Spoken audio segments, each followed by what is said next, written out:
Leading, supporting, collaborating. Welcome to the Online Lounge, Network Cork's podcast series. Hi, and welcome to Network Cork's Online Lounge, the podcast mini-series on sustainability. I'm your host, Orla McAndrew, and my hope for this mini-series is that each of our guests will share with us what the word sustainability means to them, and also some tips and advice on how we can lead more sustainable, fulfilled lives. Today, I'm absolutely delighted to be joined by Caroline Griffin. She's the founder of Ode to Earth, which is an online sustainable living store. She's a former teacher and she lives in Killarney, County Kerry with her husband and 3 children.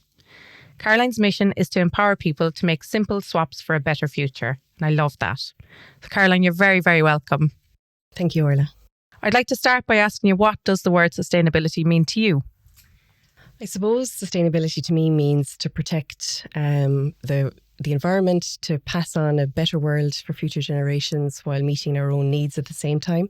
Making good choices and doing the best that we can to protect what we have for our kids and the next generations to come. I love that. And when were you first interested in sustainability? I suppose growing up in Killarney, I was very lucky to grow up with lots of nature around and I got great solace from it.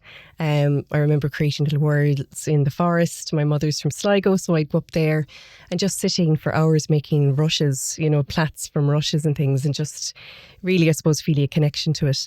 I set up an environmental group when I was in secondary school. Even one day we emptied all the rubbish from around the school out into the hall just to show people how much rubbish they were creating on a weekly basis. So we did a lot. And I suppose I got back into it again maybe when my kids came along, or when I was pregnant. I became more aware of what products I was using myself, what we were cleaning the house with. So I think it stemmed from that. I also used reusable nappies on my 3rd child, and that was just a huge game changer for me. Hugely impactful as yes, and they were so easy to use. I mean, even my mother, who had come from the terry cloth and the pins era, after a while said, why isn't everybody doing this? They were that easy. So I think that really sparked my interest then, and I looked to more reusable options. Now, they were very hard to find in my local area. So I think that was a big part of where Ode to Earth came in. I wanted to be the change, I suppose, that I wanted to see in the world and provide more kind of plastic-free reusable items, in Killarney and Kerry, and I suppose in Ireland, as it turned out. Yeah. But take me back to actually when you were a teenager, because that's quite impactful what you did. Were you surrounded by other like-minded people? Was this self-driven? Where did that come from? I'm not sure really. There was a small group of us, and I don't really know where it came from, but we just had a real drive to do something about the environment. We set up recycling in the school. We got speakers in. I did a project on the flora and fauna of Killarney actually in my transition year. Wow. And I remember I won £75 at the time, which was pretty big in the mid-90s. And my project was in the credit union window for a few weeks. So yeah, I suppose it was always in me. And even when I was teaching, I loved teaching about nature and science and things like that to the kids. So it was always there, kind of bubbling in the background. And then I suppose I had a real kind of call to action. I read Lorna Gold's book in 2019, Climate Generation. And in the book, she paints a picture of a parent and a child having a conversation. So the child turns to the parent and says, we'll say in 20 years' time, Mom, did you know about climate change? And did you do anything about it? And I remember sitting on the couch reading this, and I got really upset, and it just really hit me like a stomach punch. And it was at that moment I was like, I even get emotional thinking about it now. I said, God, I have 3 children. I really need to do something. So I did a zero waste training course. The next month I did a start your own business course, I think a month later. And before I knew it, I was at a local market with a stall of plastic-free products, selling them, and people were asking, do I have a website? And it was all very kind of overwhelming at the start. But a few months later, I had a website, and yeah, I've been learning so much. I mean, I had first year business studies. I was a teacher for years. So there has been huge learnings along the way. It's so much personal development, as you know yourself, Orla. You're really, I think at a school you're kind of within a structure, and you're not really at the forefront as such, unless maybe you're the principal or something. So there's a lot of vulnerabilities I think that came up as well. So yeah, huge learnings. But it's been brilliant. It sounds amazing, and I've loved watching your journey as well. But tell me about the zero waste training.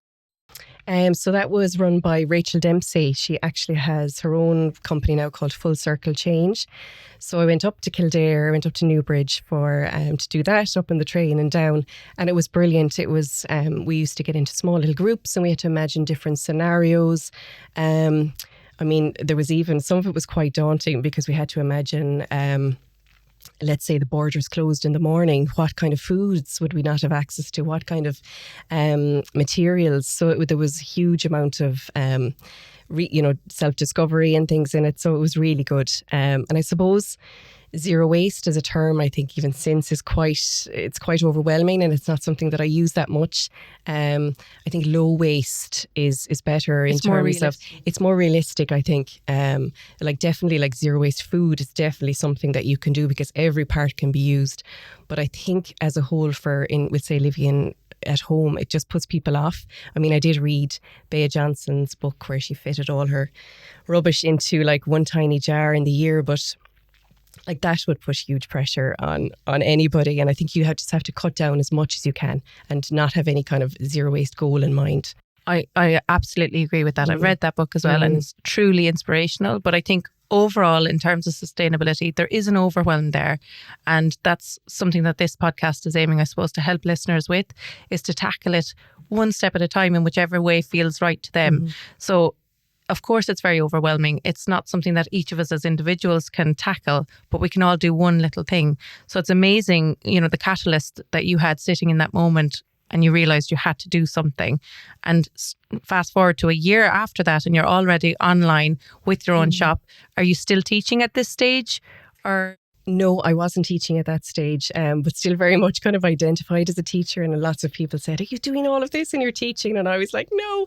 But I think it was such a big part of my life for so long. But I've really turned, I suppose, education is still very much, at the forefront of what I do on my social media pages, bringing in the different elements like the fast fashion, the food waste, all of those things, just creating lots of education around that, because I think that's so important. I mean, you don't know what you don't know.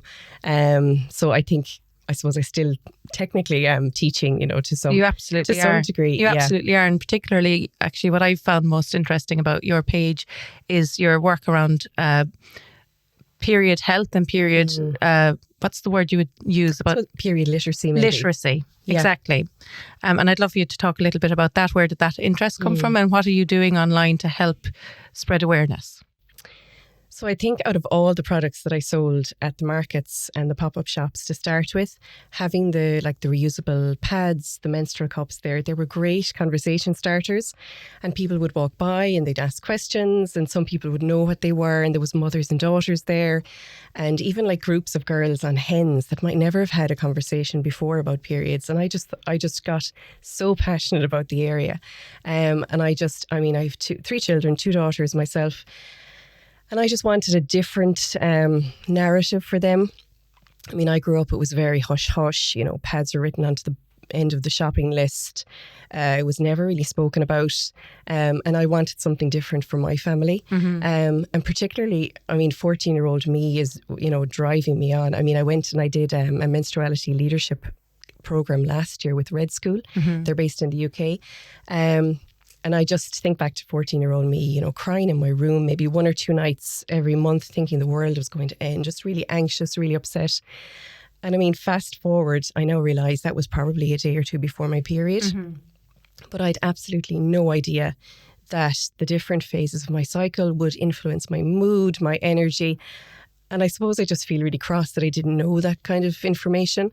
And I'm just really determined now to get that out to as many as I can, particularly young girls who really need, they need access to this kind of information to understand themselves better and to see it as a power rather than something that they have to hide and feel shameful around. You're doing an amazing job with that. And I actually purchased a wonderful book off you for my 10-year-old. And I gave it to her, I put it in her room. She read it twice. She came out to me and she said, thank you very much for getting that book, Mummy. And it was a pop-up book. And she said, thanks for getting a pop-up, because I don't think I'd have been able to read that if it hadn't been a pop-up. So thank you for knowing me. And I said, do you have any questions? No, I've read it now and I understand everything. And that was a phenomenal moment. So she's 10 now. She's going into those years where she's going to start her period, and she's really informed about that part of her body. And it's a conversation opener for us as well.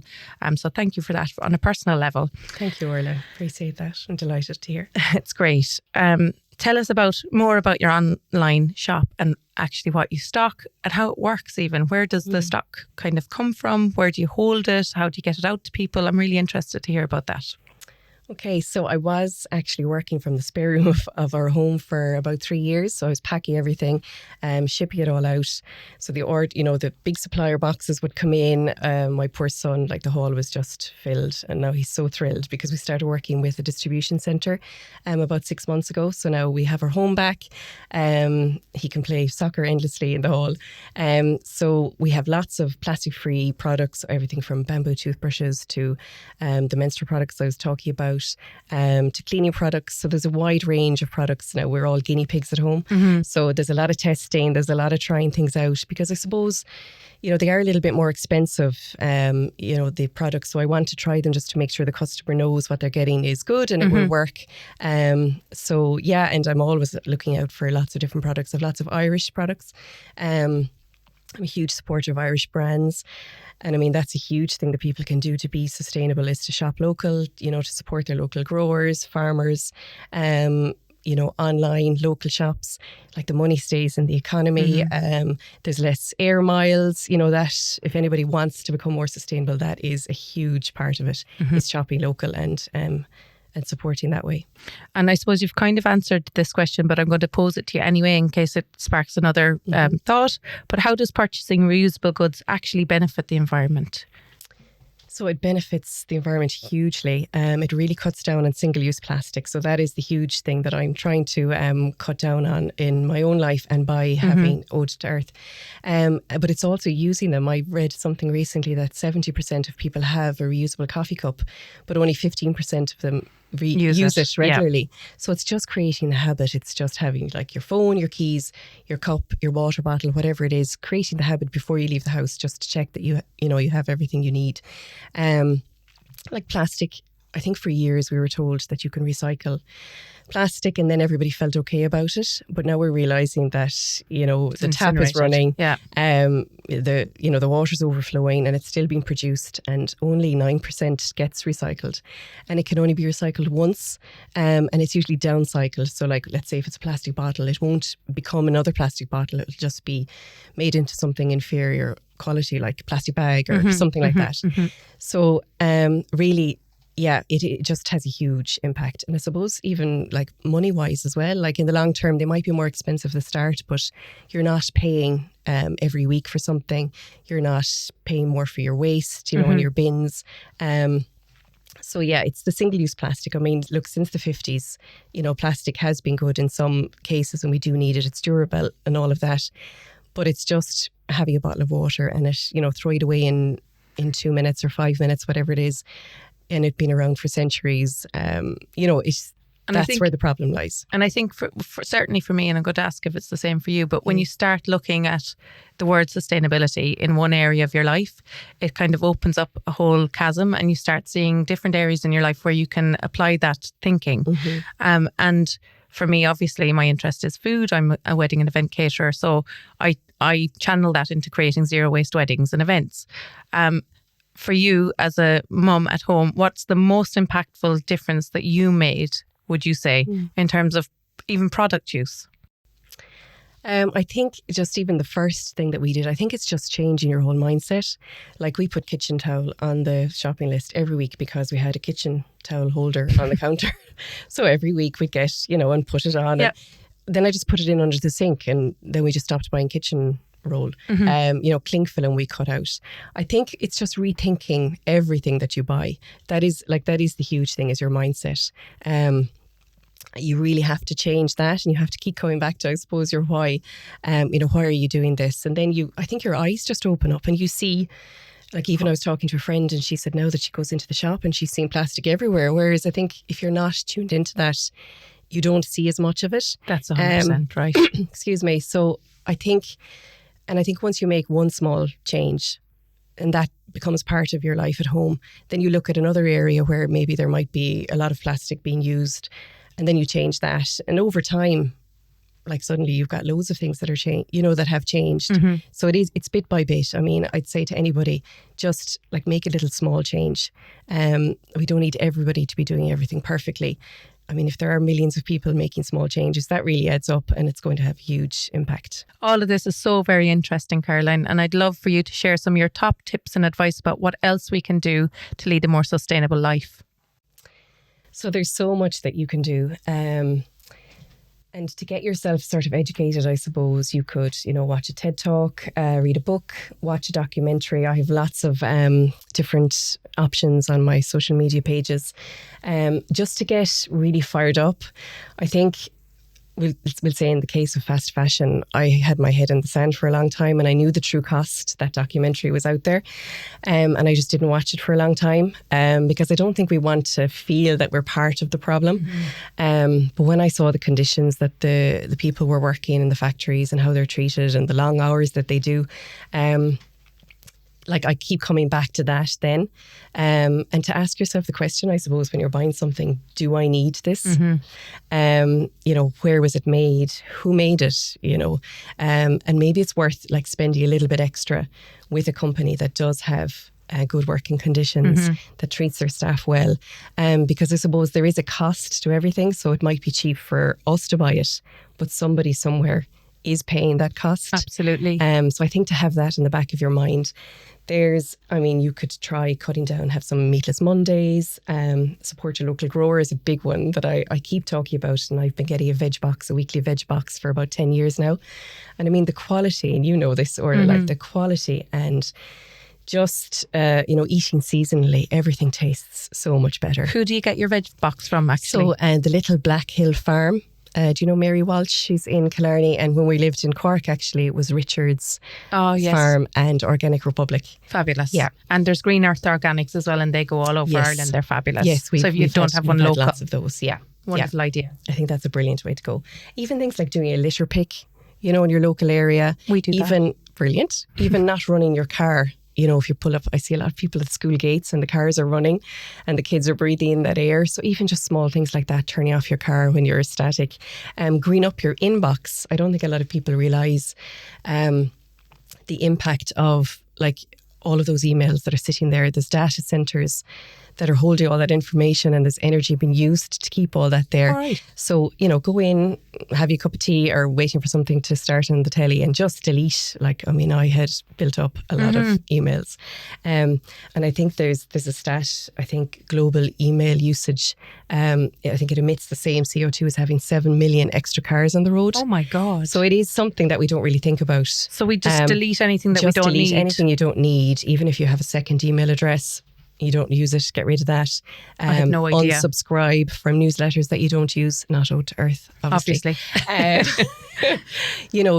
Greening up your inbox is a great thing to do. That's a phenomenal tip. Just see if I've got any other tips there.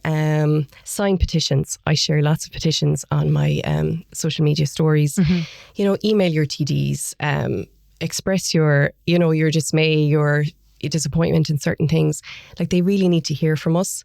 And look, we know with politicians, if they don't think people are interested, unfortunately, they're not going to do much about it. So if they know that all their constituents are really interested about cutting down on the waste or providing more bins or, tidying up the area, that's something that they will work on as well. And I think that's where we have the individual power. It's not just in making the choice to have a bamboo toothbrush. Yes. It's that power of voting with our voices and our feet and going and making a difference with our local. That's what they're there for. They're there to listen to us. Yes. And if we're not expressing that, then we are doing a disservice to the entire community and to the world, actually. So I don't think enough people realise that we have that level of power. And if enough of us get together and put that pressure on, that is going to make the change. Exactly. Yeah. Because I often hear, even when I set this up, what about all the other billions of people? Or, what about the big polluters?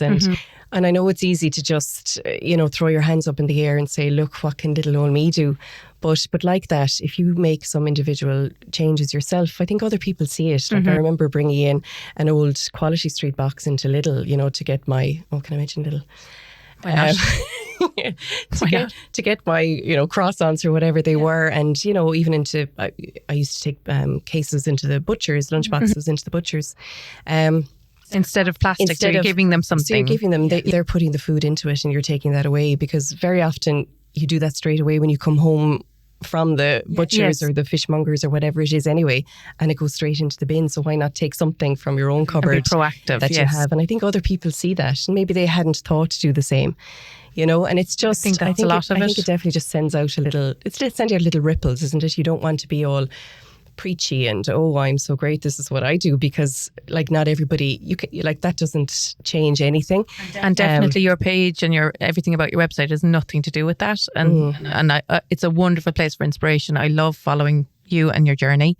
And just to mention, where, if people are really interested in looking at what you do or buying from you or just even finding out more about you, where's the best place they can find you?